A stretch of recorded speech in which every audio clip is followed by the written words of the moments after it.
This is Pete with your TechDad.com.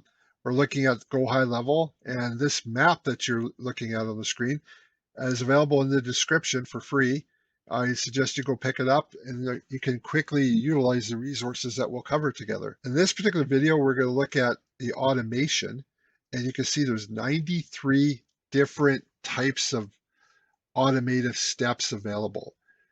Without question, Go High Level workhorse is the automation itself, the workflows that can be developed, meaning something happens, someone subscribes to your newsletter. What do you want to do? Well, I want to send them an email, of course. Which email? It's all that automating is what really makes Go High Level so beneficial to you and your company. Two things. One, it allows you to scale, and also allows you to build consistency with your customers. And that's important when you are looking to secure that relationship with them. So if there's something that's working well, that you repeat that and it's consistent and people come to depend upon it. Now I'm going to expand this, and this is going to grow quickly here. Whoa, okay, got to the top here. We're going to see a number of different actions that can take place within Go High Level. As of the recording of this video, you can have external communications of any sort, which is crazy. Like you can pass information that's in the CRM to some other web service to be used, which means the sky's the limit. So if there's some other functionality you need from some other website, by all means, you can push that information to that particular service. Beyond that, internally, you have the ability to send an email whenever you need to. You can send a text message whenever you need to. You can make a phone call. You can leave a voicemail. You can send a text on Messenger. You can send an Instagram DM to somebody. You can send a manual SMS, and you can make a manual call, meaning you can be notified to do certain actions yourself at a certain fixed time. And obviously, you have GBM, which is Google's messaging available to you that you can send messages on.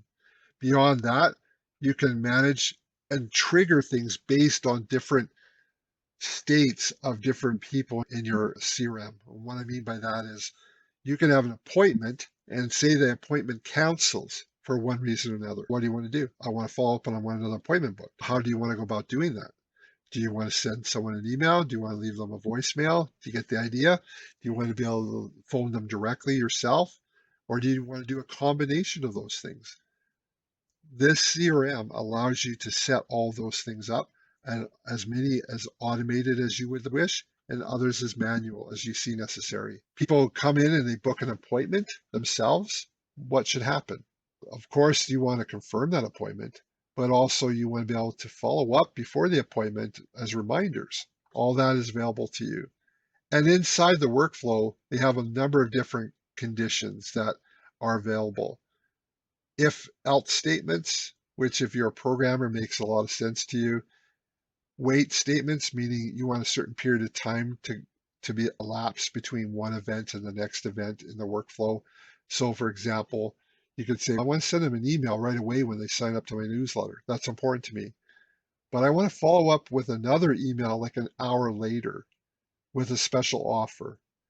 Because they've just joined the list, I want to be able to take advantage of their attention at that time and maybe give them a discount. How do you do that? Part of making that happen is you would have a wait command, and you could say, wait an hour, and then push this other email. Contact information, you can pull different events when a birthday takes place or when the contact record changes for any reason. So you make a modification or some other process modifies the record, you can have certain events that take place when that happens, to make sure that if certain changes are made that require you to follow up, that you can do those things in an automated way. Now, beyond that, there's different types of actions. If a customer sends you a text or sends you an email, what should happen? Do you have to manually deal with that? No. You can have an automated process that takes place when someone replies. And how they reply and what's in the reply can be actually analyzed, and based on what the result of that is, if it's a positive thing or a negative thing or appointment, the system can literally behave and respond. Someone goes to a website, submits a form. You could turn around and do certain tasks, or they buy something from you. What did they buy? They bought X, Y, or Z. I need to do this, or I get these people working on that. You can automate all those steps. You can see here very quickly, there's a lot of different things besides those. You can tag people and remove tags. You can change them to different opportunity groups. You can set them up on the different workflows or remove them from existing workflows. You can see here by the long list, which I don't have time to go through each one of these in this video, but I want you to see here that there's an awful lot of things that could be automated within your CRM for you. One of the things I love about the product is membership.